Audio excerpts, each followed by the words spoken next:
Glory to God. ఈరోజు మన లేఖన భాగము అపొస్తలుల కార్యములు 17వ అధ్యాయము 1వ వచనం చదువుకుందాం. వారు అంపిపోలి అపోలినియా పట్టణం మీదుగా వెళ్ళి తెస్సలోనికకు వచ్చిరి. అక్కడ యూదుల సమాజ మందిరం ఒకటి ఉండెను. ఆమేన్. దేవునికి స్తోత్రం. హల్లెలూయా, హల్లెలూయా, ప్రైజ్ ది లార్డ్. షాలోమ్, మారనాథా. మీ అందరికీ ప్రత్యేకమైన వందనాలు తెలియజేస్తున్నాను. మన శాంతి టీవీలో ప్రసారం అవుతున్నటువంటి ఆయన హెచ్చవలసి ఉన్నది, హీ మస్ట్ ఇంక్రీజ్ అనేటువంటి అనుదిన ఆత్మీయ దేవుని వాక్య వ్యాఖ్యాన కార్యక్రమం. ఈ కార్యక్రమానికి మిమ్మల్ని ప్రేమపూర్వకంగా ఆహ్వానిస్తున్నాం. ఈ కార్యక్రమం ద్వారా అనేక మంది దీవించబడుతున్నారు. నిన్న కూడా నాకు కొంతమంది ఒకరిద్దరు కాల్ చేశారు. ఈ ప్రాంతంలోంచే, అనగా మన నెల్లూరు పట్టణం నుంచి, నవాపేట నుంచి కాల్ చేసిన వారు ఉన్నారు. అంతేకాకుండా ఎన్టీఆర్ నగర్ ప్రాంతం నుంచి కాల్ చేసిన వారు ఉన్నారు. కోవూరు ప్రాంతం నుంచి కాల్ చేసిన వారు ఉన్నారు. అంతేకాకుండా ఈ కొత్తూరు సైడు అటువైపు నుంచి కాల్ చేసిన వారు ఉన్నారు. వీరందరిని బట్టి నేను ప్రభు నామాన్ని మహిమపరుస్తున్నాను. ప్రతిరోజు ఈ కార్యక్రమం వస్తుంది. ఇది వీక్లీ వన్స్ ప్రోగ్రామ్ కాదు, వీక్లీ 2 times 3 times కాదు, ఎవ్రీ డే ప్రతిరోజు ఈ కార్యక్రమం మీ దగ్గరికి వస్తుంది. 8 నుంచి 8:30 వరకు శాంతి టీవీలో స్ట్రీమింగ్ వస్తుంది కనుక లైవ్ స్ట్రీమింగ్ ఇక్కడ టెలికాస్ట్ అయ్యే టైంలోనే బయట ఎక్కడైతే ఈ ఛానల్ రాదో లేదా దీని యొక్క బ్రాడ్కాస్టింగ్ జరగదో ఆ ప్రాంతాల్లో వాళ్ళు యూట్యూబ్ ద్వారా చూడొచ్చు, ఫాలో కావచ్చు. అలా ఫాలో కావాలి అంటే మీరు ఒక పని చేయాలి. శాంతి టీవీ నెల్లూరు అనేటువంటి ఛానల్కి వెళ్ళి సబ్స్క్రైబ్ చేసుకుంటేనా, ఆ సబ్స్క్రైబ్ చేసుకున్న దాన్ని బట్టి మీకు నోటిఫికేషన్స్ వస్తాయి. నోటిఫికేషన్ వచ్చినప్పుడు 8 గంటలకని మీకు ఒక రిమైండర్ వచ్చినట్టుగా వస్తుంది. తద్వారా మీరు ఈ కార్యక్రమాన్ని మిస్ కాకుండా చూడొచ్చు. ఒకవేళ మార్నింగ్ టైం మిస్ అయిపోయినా కానీ టీవీల ద్వారా చూసేటటువంటి వాళ్ళు సాయంత్రం 4 గంటల నుంచి 4:30 వరకు రిపీటేషన్ ఉంటుంది. దీని యొక్క మార్నింగ్ వచ్చిన ఎపిసోడ్ మరలా వేస్తారు కనుక అప్పుడు కూడా, లేకపోతే మార్నింగ్ మిస్ అయిపోయినా ఈవినింగ్ మీరు చూసేటువంటి అవకాశం ఉంది అనే సంగతిని గుర్తు చేస్తున్నాను. దేవుని స్తోత్రం. హల్లెలూయా. ఈ సమయంలో మనం దేవుని వాక్యాన్ని ధ్యానించుకుందాం, చిన్న ప్రార్థన చేసుకొని కార్యక్రమంలో ముందుకు వెళ్దాం. పరిశుద్ధమైన మా దేవా, మీకు వందనాలు చెల్లిస్తున్నాం.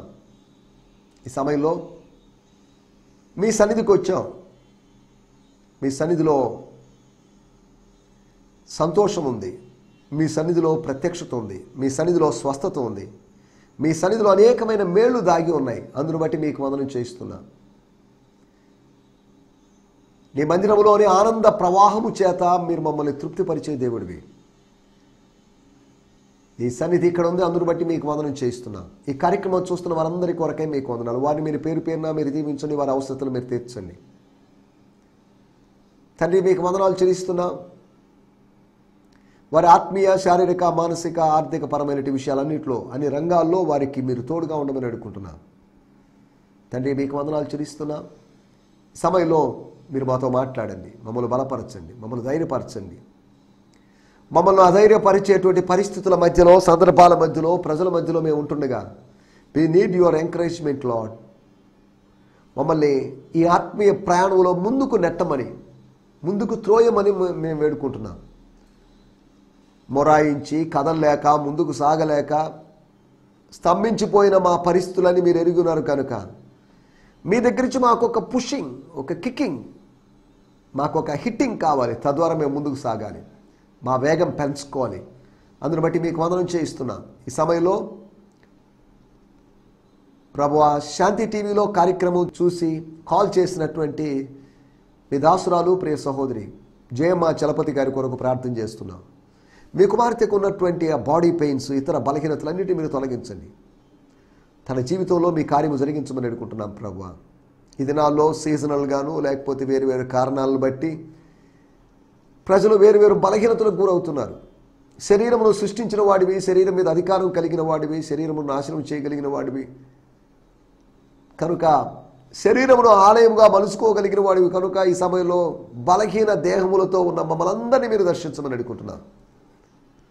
మా శక్తిని నూతనపరచండి. సొమ్మసిలిన వారికి బలాభివృద్ధిని మీరు కలుగు చేయమని వేడుకుంటూ ఈ సమయంలో ముందున్న కార్యక్రమం మాకు ఆశీర్వాదకరంగా మార్చమని యేసు నామములోనే ప్రార్థించి వాక్య ధ్యానంలోకి వెళ్తున్నాం మా పరలోకపు తండ్రి. ఆమేన్, ఆమేన్, ఆమేన్. దేవుని స్తోత్రం. Thank you for sparing your precious time to watch he must increase daily spiritual program being broadcasted in Shanti TV local Christian channel. దేవుని స్తోత్రం. ఈ సమయంలో నిన్న మనము సంఘం యొక్క స్పందనలు లేకపోతే బాధ్యతలు, స్పందన బాధ్యత ఒకటేని కాదు, ఏంటి అనే దాని గురించి మనం కొద్దిగా ఆలోచించాం. సంఘం అంటుంటే ఏ సంఘము అని అడగొచ్చు. స్థానిక సంఘమా, సార్వత్రిక సంఘమా? ఇక్కడ స్థానిక సంఘమైన ఫిలిప్పీ సంఘాన్ని ఉద్దేశించి, ఫిలిప్పీ పట్టణంలోని పౌలు ద్వారా స్థాపించబడినటువంటి లిడియా అనేటువంటి సిస్టర్ ద్వారా అది ఎస్టాబ్లిష్ అయినటువంటి, అనగా పౌలు గారు స్థానిక సిస్టర్ గారు న్యూ కమర్ అయినటువంటి వాళ్ళిద్దరూ కలిసి పనిచేశారు. వాళ్ళిద్దరు మాత్రమే కాదు, వాళ్ళ టీం మెంబర్స్ అనగా సైలస్, డాక్టర్ లూకా గారు, తిమోతి గారు, ఇటువంటి వారు కలవడం వల్ల అక్కడ జరిగినటువంటి వర్క్, అక్కడ జరిగిన పని, అక్కడ జరిగిన సేవను బట్టి ఫిలిప్పీ సంఘం బాగా వెల్ ఎస్టాబ్లిష్ అయింది. కాబట్టి ఆ సంఘం యొక్క స్పందనల గురించి మనం మాట్లాడుకుంటున్నప్పుడు ఇది సార్వత్రిక సంఘానికి, నెల్లూరులో ఉన్న సంఘానికో లేదా విజయవాడలో ఉన్న సంఘానికో హైదరాబాదులో ఉన్న సంఘానికి కూడా వర్తింప చేసుకోదగినటువంటి నియమాలు ఉన్నాయి. కామన్ ప్రిన్సిపల్స్ ఇవి. దాన్నే మనం మాట్లాడుకుంటున్నాం. సంఘము ప్రార్థించాలి, అభ్యర్థించాలి. The church should intercede for the needs. ప్రపంచం యొక్క అవసరతల కోసం, ప్రపంచంలో జరుగుతున్నటువంటి ప్రతికూల పరిస్థితులు నిరోధించబడాలని, అడ్డగించబడాలని ప్రార్థించాల్సినటువంటి అవసరం ఉంది. ఒకవేళ జైల్లో వేయబడినటువంటి మన ఆత్మీయ నాయకులు కావచ్చు, వాళ్ళు వేయబడినప్పుడు అన్యాయంగా వేయబడి ఉండొచ్చు. వారి కొరకు, వారి విడుదల కోసం మనం ప్రార్థించాల్సిన అవసరం ఉంది. రెండవది 16వ అధ్యాయము 39వ వచనంలో మనం గమనించినట్లయితే సంఘము రిసీవ్ చేసుకోవాలి. The church should receive the people, the machineries, the evangelist. అనగా సంచారము చేస్తూ పరిచర్య చేస్తున్నటువంటి కొంతమంది ఉంటారు. అపోస్టలిక్ కాలింగ్ లేకపోతే ప్రొఫెటికల్ కాలింగ్, ఏదైనా కాలింగ్ కావచ్చు, ఎవాంజలిస్టిక్ కాలింగ్. ఆ కాలింగ్ కలిగి వెళ్తున్న వారిని లోకల్ వాళ్ళు, సొసైటీ వాళ్ళేదో ఇక్కడ మీరు చేయడానికి వీల్లేదు, ఇక్కడ ఉండడానికి వీల్లేదు, మీరు వెళ్ళిపోండి దయచేసి అని అన్నారు. They shutted their doors. వాళ్ళు తమ ద్వారాలు మూసివేశారు. తమ హృదయ ద్వారాల్ని, తమ ఇంటి ద్వారాల్ని మూసేశారు. That's all. అయిపోయింది అక్కడితో. ఇక మళ్ళీ ఫిలిప్పీ సంఘంలో చేసే అవకాశం ఉందో లేదో, మళ్ళీ అవకాశం వచ్చిందో లేదో మనకు తెలియదు. కానీ one closed door open some other new doors. ఒక డోర్ మూయబడడం వల్ల ఇంకా కొన్ని డోర్లు తెరవబడేటువంటి అవకాశం ఉంది. సరే, దాని గురించి కూడా కాదు, కానీ we should accept the missionaries or the messengers. Missionaries అనబడిన వాళ్ళని మనం స్వీకరించాల్సినట్టు అవసరం ఉంది.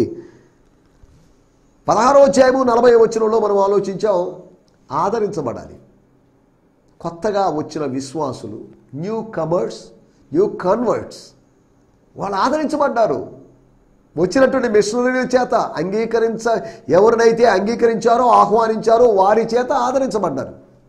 వారిని వారు ఆదరించుకోవచ్చు. బట్ అదే సమయంలో బయట వాళ్ళ చేత, బయట వాళ్ళు ఆత్మీయ అనుభవం కలిగిన వాళ్ళ యొక్క వాక్య బోధనల చేత, ఉపదేశముల చేత, హెచ్చరికల చేత ఆదరించబడిన సందర్భం. తర్వాత 15వ అధ్యాయంలో 31వ వచనంలో సంఘము ఆనందించింది. The church should rejoice. పట్టణంలో మిగుల సంతోషం కలిగింది అన్నప్పుడు ప్రభు సంఘములో ఎందుకు సంతోషం కలగకూడదు? ప్రభు సంఘంలో ఎందుకు సంతోషం ఉండకూడదు? ఎందుకు సంతోషించకూడదు? Seriousness is not the church, happiness is the church. అంటే హ్యాపీనెస్ అదే దేవుని సంఘం అని కాదు. దేవుని సంఘములో, నీ సన్నిధిలో సంపూర్ణమైనటువంటి సీరియస్నెస్ కలదు అని కాదు, సంతోషము కలదు. There is fullness of Joy in your presence. అనుభవంతో చెప్తున్నాడు. ఐ థింక్, అనుకుంటున్నాను, నేనని చెప్పడం లేదు, షూర్గా చెప్తున్నాడు. Many times in my life Daveedu తన జీవితంలో చెప్పుకుంటున్న విషయం. దేవుని స్తోత్రం, hallelujah. There is joy in the presence of God. There is no joy in the world, there is joy in the presence of God. దైవ సాన్నిధ్యంలో ఆనందం ఉంటుంది అనేది. తర్వాత ఆత్మీయంగా పంపబడేటువంటి ఒక అనుభవం, పంపించేటువంటి అనుభవం. స్వీకరించడమే, వాళ్ళు రిసీవ్ చేసుకోవడమే మాత్రమే కాదు, సెండింగ్ ఎక్స్పీరియన్స్. దేవునికి తగినట్లుగా వారిని సాగనంపమని యోహాను పత్రికలో యోహాను గారు చెప్పారు. అన్యజనుల దగ్గర ఏమీ తీసుకోక బయలుదేరిన వాళ్ళు ఉన్నారు చూసారా. ఈ రోజుల్లో అన్యజనులైన అధికారుల దగ్గర తీసుకుంటూ దాన్ని సమర్థించేటువంటి సిగ్గు శరవు లేనటువంటి విశ్వాసులు ఉన్నారు, సేవకులు ఉన్నారు. అన్యజనుల దగ్గర ఏమీ తీసుకోకూడదు. ఆ ధనము ఆశీర్వాదకరం కాదు. ఏ సేవకుడైతే ఎవరి మధ్య ప్రయాసపడ్డాడో వారి దగ్గర నుంచి కోసుకోవడం తప్పేం లేదు. నేను ప్రభుత్వం దగ్గర విత్తడం లేదు, నేను ప్రజల మధ్యలో విత్తుతున్నాను, ప్రజల దగ్గర నుంచి కోసుకుంటాను, తప్పేం లేదు. నేను ప్రజల మధ్యలో విత్తి ప్రభుత్వం దగ్గర నుంచి కోసుకోవడం తీసుకోవడం అనేది ఎంత వాక్యానికి విరుద్ధమో దీన్ని బట్టి అర్థం చేసుకోవాలి. నేను దేన్ని బట్టి ఈ మాటలు చెప్తున్నానో మీకు అర్థమవుతున్నాయి అనుకుంటాను. సరే, దేవుని స్తోత్రం. మనం ఇక్కడికి ఆలోచిద్దాం. మనం ఆలోచించిన ఈ 5 విషయాలు అభ్యర్థించాలని, అంగీకరించాలని, ఆదరించబడాలని, ఆనందించాలని, ఆత్మీయంగా పంపించాలి అనేటువంటి విషయాలు నిన్నటి ఎపిసోడ్లో మనం ఆలోచించడం జరిగింది.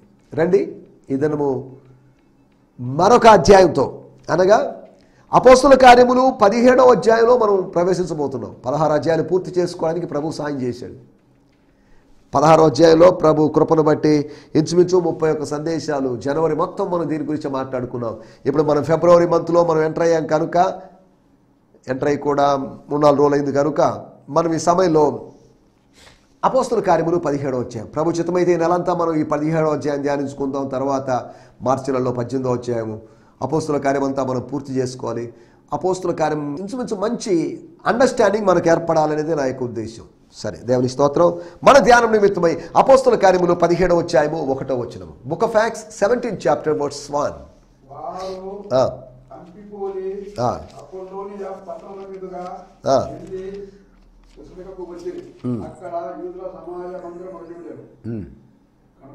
చాలండి sir. After passing through the cities of Amphipolis and Apollonia, Paul and Silas arrived at Thessalonica. 2వ వచనంలో రాయబడింది, as they customarily did, they went to the synagogue to speak to the Jews from the Torah scrolls for 3 weeks. 1, 2, 3 అన్ని విడిగా ఉన్నాయి, మనకు 2, 3 కలిసి ఉన్నాయి. మొదటి వాక్యం చూసుకున్నాం. మనం వాడుక భాషలో కూడా మనం చదువుకుందాం. ఈ తెసలోనిక అంటున్నప్పుడు సలోనిక ఆర్ తెసలోనికి, అది it was the ancient capital of Macedonia. Macedonia అనేటువంటి ప్రాంతం యొక్క రాజధాని అయినది తెసలోనిక అని మనం జ్ఞాపకం చేసుకోవాలి. సరే, ఏదేమైనప్పటికీ వాటిలోకి వెళ్ళలేదు కానీ వాడుక భాషలో చదువుకుందాం.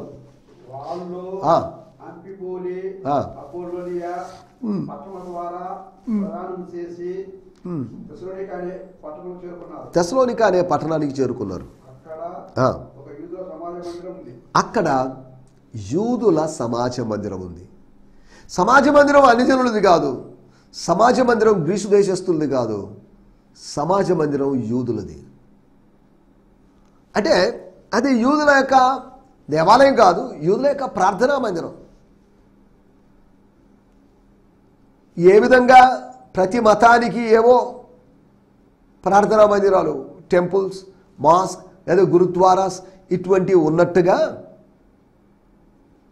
మెడిటేషన్ హాల్స్ అనో, కింగ్డమ్ హాల్స్ అనో, లేకపోతే ఇలా ఉంటున్నట్లుగా యూదులకు ఒక సమాజ మందిరం తెస్సలోనికలో ఉంది. అంటే దాని అర్థం the presence of Jewish presence in European continent. అనగా ఈ రోజుల్లో యూరోపియన్లో క్రిస్టియానిటీ అనే పర్సంటేజ్ తగ్గిపోతూ ఉండొచ్చు, కానీ the presence of Christianity in Europe was found even in the first century. మొదటి శతాబ్దములోనే అక్కడ ఆ యూదుల యొక్క ఉనికిని మనం గుర్తించగలం. యూరోప్ కాంటినెంట్లో మొదటి మిషనరీ ప్రయాణంలో గుర్తుపెట్టుకోవాలి, వాళ్ళు ఐరోపాకి రాలేదు. తెలియకుండా వాళ్ళు సెకండ్ మిషనరీ జర్నీలో సెకండ్ కాంటినెంట్కి వెళ్ళారు. మొదటి మిషనరీ ప్రయాణం కన్నా రెండో మిషనరీ ప్రయాణం దీర్ఘమైంది. ఈ బేసిక్గా ఫౌండేషన్ వేసినటువంటి, మనం ఈ ఖండమే సరిపోదు, మనం వేరొక ఖండ, అప్పుడు ఖండాలు అనేటువంటి విధానం లేదులేండి. కారణం ఏంటంటే ఈ దేశం అంతా ఒకటిగా ఉంది, ప్రపంచమంతా ఒకటిగా ఉంది. ఒక థియరీ ఒకటి ఉంది, దాన్ని కాంటినెంటల్ డ్రిఫ్ట్ అంటారు. అంటే కాంటినెంటల్గా డివైడ్ కావడం అనే దాని గురించి ఇప్పుడు దాంట్లోకి వెళ్ళడం లేదు. సెక్యులర్ విషయాలు అయితే భౌతికమైన విషయాలు చెప్పడం నాకు ఇష్టం లేదు. అనగా కాంటినెంట్స్ అలా డివైడ్ అయ్యాయి. సౌత్ అమెరికా, నార్త్ అమెరికా అలా డివైడ్ అయింది. అంతా ఒక్కటిగా ఉన్న భాగం మెల్లగా ఈ షిఫ్టింగ్ లేదా డ్రిఫ్టింగ్, ఈ డివిజన్ అనేది దేశాల విభజన మనుషుల ద్వారా జరిగింది అని ఆదికాండం 10వ అధ్యాయంలో చూస్తున్నాం. కానీ ఈ కాంటినెంటల్ ఈ డివిజన్ అనేది అది క్రమంగా జియోలాజికల్గా భౌగోళికంగానే దానంతటిదే ఏర్పడినట్టుగా మనం అర్థం చేసుకోవాలి. అంటే దాని అర్థం వాళ్ళొక నూతనమైన గడ్డ మీద, నూతనమైన ప్రదేశంలో, నూతనమైన ఖండంలో ఉన్నారు. బాగానే ఉంది. ఫిలిప్పీ పట్టణంలో చేసినంతసేపు చేశారు, కానీ డోర్స్ క్లోజ్ అయిపోయినాయి. చేసిన తర్వాత డోర్స్ క్లోజ్ అయినాయి. చేయడానికి ముందు డోర్ క్లోజ్ కాలేదు, చేసిన తర్వాత. కొన్నిసార్లు చేయడానికి ముందు డోర్ క్లోజ్ అవుతుంది, కొన్నిసార్లు చేసిన తర్వాత డోర్ క్లోజ్ అవుతుంది. డోర్ క్లోజ్ అయింది అంటే దాని అర్థం మినిస్ట్రీయే క్లోజ్ అయిందని కాదు. దాని అర్థం పర్టికులర్ పర్సన్స్ యొక్క మినిస్ట్రీ అక్కడ క్లోజ్ అయిందని అర్థం. వాళ్ళు అంపిపోలి, అపోలోనియా ఇవన్నీ గ్రీక్ నేమ్స్, ఇవన్నీ జెంటైల్ నేమ్స్, ఇవన్నీ యూరోప్ కాంటినెంట్లో ఉన్నటువంటి దేశాలు కనుక, ప్రాంతాలు కనుక అక్కడ కూడా ఎలాగో మరి ఈ జూయిష్ రిలీజియన్ వెళ్ళిపోయింది అనేది మనం అర్థం చేసుకోవచ్చు. అటు ఇటు చేసేటువంటి ప్రయాణాలు, సముద్రం మీదుగా చేసేటువంటి ప్రయాణాలను బట్టి రిలీజియన్స్ కూడా ఎక్స్చేంజ్ అయ్యాయి. అక్కడ రిలీజియన్ ఇక్కడికి, ఇక్కడ రిలీజియన్ ఇక్కడికి వచ్చుంటాయి. అది కామనే. ఏదైనా కొత్తదనం కనిపించింది, పాత మతంతో ఇసిపోయినప్పుడు జనాలు కొత్త మతం వైపు మొగ్గు చూపించడం కామనే. ఈ రోజుల్లో జరిగేటువంటి ప్రతి కన్వర్షన్ ఫోర్సిబుల్ కన్వర్షన్ అని మనం చెప్పలేము. ఫోర్సిబుల్ కన్వర్షన్స్ ఉన్నాయి, అవి చాలా తక్కువ. 10% ఏమో ఫోర్సిబుల్ కన్వర్షన్స్ ఉన్నాయి. మిగతావి మాత్రం ఇండివిజువల్గా వెక్స్ అయిపోయి, వాళ్ళ ఓన్ రిలీజియన్తో వెక్స్ అయిపోయి, why don't we try some other religion అనే దృక్పథంతో జరుగుతున్నాయి అని అర్థం చేసుకోవాలి. ఇది కూడా 90% ఇలాగే జరుగుతుందని నేను చెప్పలేను. మేబీ ఒక 20 to 30% ఇలా జరగవచ్చు. సరే, ఈ పర్సంటేజ్లో గోల ఎందుకులేండి, పక్కన పెట్టేద్దాం. మనం అనగా అంపిపోలిలో కానీ, అపోలోనియా అనేటువంటి ప్రదేశంలో కానీ మినిస్ట్రీకి ఎటువంటి డోర్స్ ఓపెన్ కాలేదు. అక్కడ జూయిష్ ప్రెజెన్స్ లేదా, ఉందో లేదో మరి మనకు తెలియదు. సమాజ మందిరాలు ఉన్నాయా లేదో మరి మనకు తెలియదు. ఏదేమైనప్పటికీ వాటిని వస్తున్నప్పుడు వాటి మీద దేవుడు అంత భారం కలిగించలేదు. Let's go, leave it, we will see next time. ఈ ప్లేసెస్ని మళ్ళీ ఒకవేళ 3వ మిషనరీ ప్రయాణంలో చూసుకుందాంలే అన్న వదిలిపెట్టేశాడేమో. పొలములో పరిగల్ని ఏరుకునేటువంటి వారు కొన్ని పరిగలను వదిలేసినట్టుగా విధవరాళ్ళ కోసం, విదేశీయుల కోసం చూద్దాం, నెక్స్ట్ టైం చూద్దాంలే అన్నట్టుగా వాళ్ళు డ్రాప్ చేసుకుని వచ్చారేమో. పట్టణముల మీదుగా వాళ్ళు తెస్సలోనికాకు వచ్చారు. తెస్సలోనికలో ఆగాలా, వెళ్ళిపోవాలా తెలియదు. కానీ వారికి కనిపించిన సమాజ మందిరాన్ని బట్టి, బై మిస్టేక్ వాళ్ళకి కనిపించింది, దారి తప్పినప్పుడు కనిపించిందని కాదు, వాళ్ళకు కనిపించిన సమాజ మందిరాన్ని బట్టి వాళ్ళు ఒక విషయం అర్థం చేసుకున్నారు. It means we have to stay here. మనం ఇక్కడ, మన యూదులో మనకు సంబంధించిన మన కమ్యూనిటీ ఉంది. మేము తెలుసుకున్నట్టుగా సత్యాన్ని తెలుసుకోవాల్సినటువంటి ప్రజలు ఉన్నారు, స్వకీయులు ఉన్నారు ఇక్కడ అనే భావనతో తెస్సలోనికి వచ్చారు. అక్కడ యూదుల సమాజ మందిరము ఒకటి ఉండను. సమాజ మందిరాలు కాదు, ఒకటి ఉండను. అనగా minority of the people are Jews, మిగతా వాళ్ళు గ్రీక్స్ ఉన్నారు అనే విషయాన్ని దీన్ని బట్టి అర్థం చేసుకోవచ్చు. దీన్నే మనం సినగోగ్ ఎవాంజలిజం అన్నారు. అనగా సమాజం, మన టైటిల్ కూడా అదే, సమాజ మందిరాల సువార్తీకరణ. ఆనాడు మొదటి శతాబ్దంలోని సంఘానికి సమాజ మందిరాల సువార్తీకరణ అని మాత్రమే ఆ విజన్ ఉంది. కానీ మనకు సమాజాల సువార్తీకరణ దర్శనం మన మీద ఉంది. సమాజాలు, సొసైటీస్, డిఫరెంట్ సొసైటీస్ని మనం రీచ్ కావాల్సిన అవసరం ఉంది. సమాజ మందిరాల సువార్తీకరణ అంటున్నామంటే it's evangelism among Jewish people.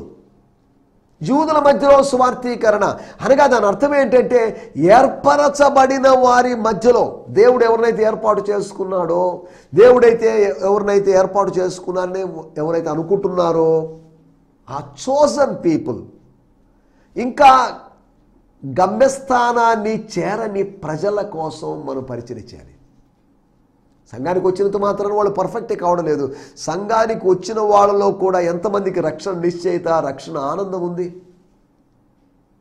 అటువంటివి చాలా తక్కువ కనిపిస్తుంది. ఏదో వస్తున్నామంటే వస్తున్నాం, మా పేరెంట్స్ వస్తున్నారు, మేము వస్తున్నామండి, అంతవరకే తప్ప మా 2-3 జనరేషన్స్గా మేము ఇక్కడికి వస్తున్నాం కాబట్టి మేము ఇక్కడికి వస్తాం, మాకు చెప్పే విషయాలు అర్థమైనా అర్థం కాకపోయినా ఏదో ఫార్మాలిటీగా just we will keep on going అనే విధంగా ఉంటారు. మనం ఇక్కడ ఆలోచిస్తున్నమాట. మన అపోస్తల కార్యములు మనం కొద్దిగా గమనిస్తే 8 చోట్ల ఉన్నటువంటి సమాజ మందిరాల ప్రస్తావన కనిపిస్తుంది. 8 synagogues were mentioned in the book of Acts, and the evangelism among these 8 synagogues. దాని గురించి నేను త్వరగా మీకు జ్ఞాపకం చేస్తాను, మనకు సమయం కొద్దిగా ఉంది కనుక. మొట్టమొదటిది అపోస్తల కార్యములు 9వ అధ్యాయము 20వ వచనంలో మనం గమనిస్తే అక్కడ మనం గమనించాల్సిన విషయము స్తోత్రం. వెంటనే సమాజ మందిరములో కాదు, మందిరములలో, అనగా మెనీ సినగోగ్స్ ఆర్ దేర్. యేసే దేవుని కుమారుడని ఆయన గురించి ప్రకటించు వచ్చారు.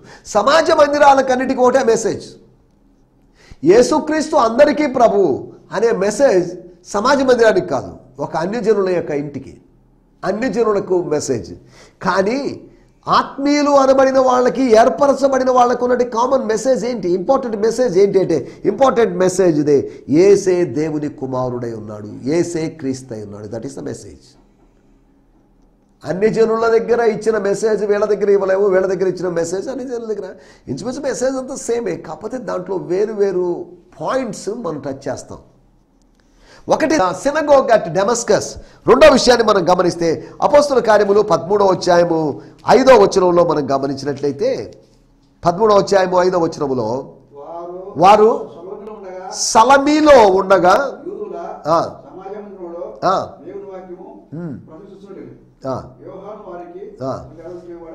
దేవుని స్తోత్రం. ఇక్కడ సలమీ అనేటువంటి ప్రదేశంలో ఉన్నటువంటి సమాజ మందిరం, ఒకటి దమస్కులోని సమాజ మందిరం, సలమీలో ఉన్న సమాజ మందిరం. అపోస్తల కార్యములు 14వ అధ్యాయము 1వ వచనంలో మనం గమనిస్తే స్తోత్రం,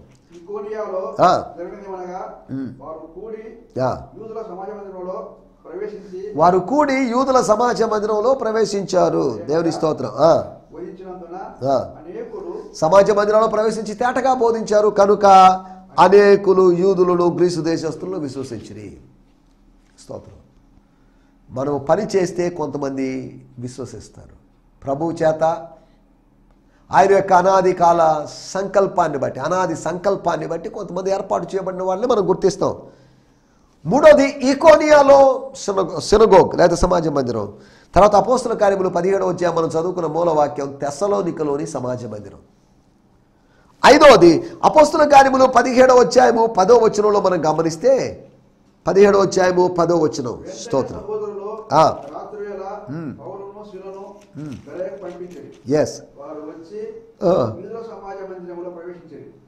అనగా బెరయ పట్టణములో ఉన్నటువంటి సమాజ మందిరం. తర్వాత మనం గమనిస్తే అపోస్తల కార్యములు 17వ అధ్యాయము 17వ వచనం.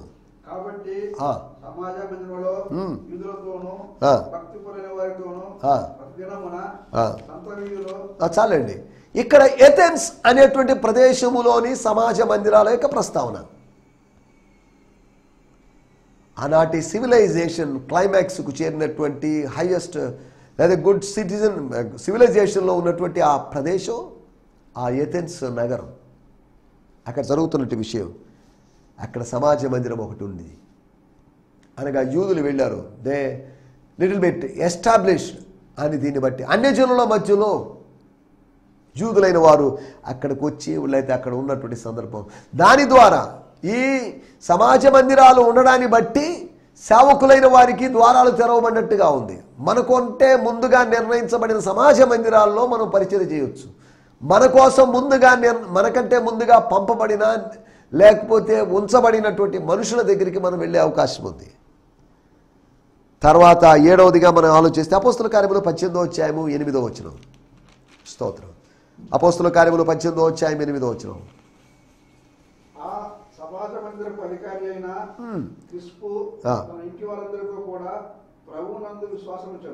మరియు కొరింథీయులలో అనేకులు విని విశ్వసించి బాప్తిజము పొందిరి. విశ్వసించారు, విధేయత చూపించారు. ఆ సమాజ మందిరపు అధికారి అయినటువంటి క్రిస్పస్ అనేటువంటి ఒక వ్యక్తి తన ఇంటి వారందరితో కూడా ప్రభువునందు విశ్వాసం వచ్చింది. దేవుని స్తోత్రం, హల్లెలూయా. అనగా కొరింథీలో ఉన్నటువంటి సమాజ మందిరం. 8వదిగా చివరి సమాజ మందిరం. ఈ 8 సమాజ మందిరాల్లో 2 మిషనరీ జర్నీల్లో పరిచర్య జరిగింది. అపోస్తల కార్యములు 18వ అధ్యాయం 25వ వచనం.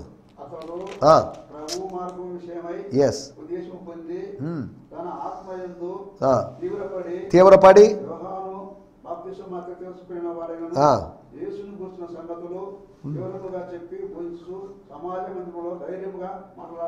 సమాజ మందిరములో ధైర్యముగా మాట్లాడనారంభించను. దేవుని స్తోత్రం, హల్లెలూయా. ఆత్మయందు తీవ్రపడిన వాడు సమాజ మందిరముల్లో ధైర్యముగా బోధించను ఆరంభించాడు. ఎక్కడ అని ఆలోచిస్తే 24వ వచనంలో అలెగ్జాంద్రియా వాడైన అపోలో అను ఒక యూదుడు ఎఫెసునకు వచ్చాడు. ఎఫెసులోని సమాజ మందిరం. 8 సమాజ మందిరాలు నేను మీకు జ్ఞాపకం చేశాను. ఈ 8 సమాజ మందిరాల్లో 8 మాత్రమే ఉన్నాయని కదా దాని అర్థం. అనేకమైన సమాజ మందిరాలు ఉండొచ్చు. ఇంచుమించు అపోస్తల కార్యములో నేను ఒక కామెంటరీలో చదివినప్పుడు యేసుక్రీస్తు కాలములో లేకపోతే అపోస్తల కాలంలో ఇంచుమించు 400కు పైగా సమాజ మందిరాలు ఉన్నాయి అన్నట్టుగా ఒక రచయిత చెప్పాడు. అనగా 400కు పైగా ఉన్నటువంటి సమాజ మందిరాల్లో మనకు అవకాశం దొరికింది 8 సమాజ మందిరాల్లో. అనగా మిగతా సమాజ మందిరాలు దొరకలేదంటే దొరికి ఉండొచ్చు, దాని ప్రస్తావన చేయబడలేదు.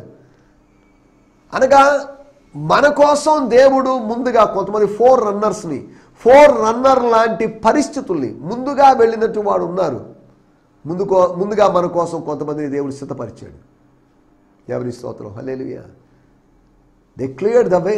వాళ్ళు మార్గము సరళం చేశారు, మనం వెళ్ళి ప్రకటిస్తున్నాం. కాబట్టి ఎక్కడ ప్రకటించడానికి అవకాశం ఉందో అక్కడ ప్రకటిద్దాం. ఎక్కడ సమాజం మందిరం ఉందో తెలుసుకుంది అక్కడ యూదులను రీచ్ అవుదాం. The vision for Jesus physical people. భౌతికమైన లేకపోతే శరీర సంబంధమైన దేహ సంబంధులైన సహోదరులు కానీ పౌలు చెప్పినట్లుగా. కాబట్టి యూదుల మధ్యలో స్వార్థీకరణ కోసం మనం ప్రార్థన చేద్దాం. ఏర్పరచబడిన వారి మధ్యలో స్వార్థీకరణ అవసరతను మీకు జ్ఞాపకం చేస్తున్నాను. పరిశుద్ధాత్మ దేవుడు ఉదయకాలం మనకు అట్టి స్వార్థీకరణ జ్ఞాపకం చేసి సువార్థీకరణతో ముందుకు సాగడానికి ప్రభు మనకు సహాయం చేయనుగాక. ఆమేన్, హల్లెలూయా, హల్లెలూయా. మీ అందరికీ వందనాలు. ఈ సందేశము మీకు ఆశీర్వాదకరంగా ఉందని నమ్ముచున్నాము. ప్రార్థన అవసరతల కొరకు మమ్మల్ని సంప్రదించవలసిన మా చిరునామా గిద్యోన్ మిషన్ చర్చ్, 6వ వీధి, శాంతినగర్, నెల్లూరు 4, ఆంధ్రప్రదేశ్. పిన్ 524004. మా ఫోన్ నంబర్లు 7036443613 మరి ఒక నంబర్ 9392293010. మా ఈమెయిల్ ఐడి gfihmi2015@gmail.com. దేవుడు మిమ్మును ఆశీర్వదించునుగాక. ఆమేన్.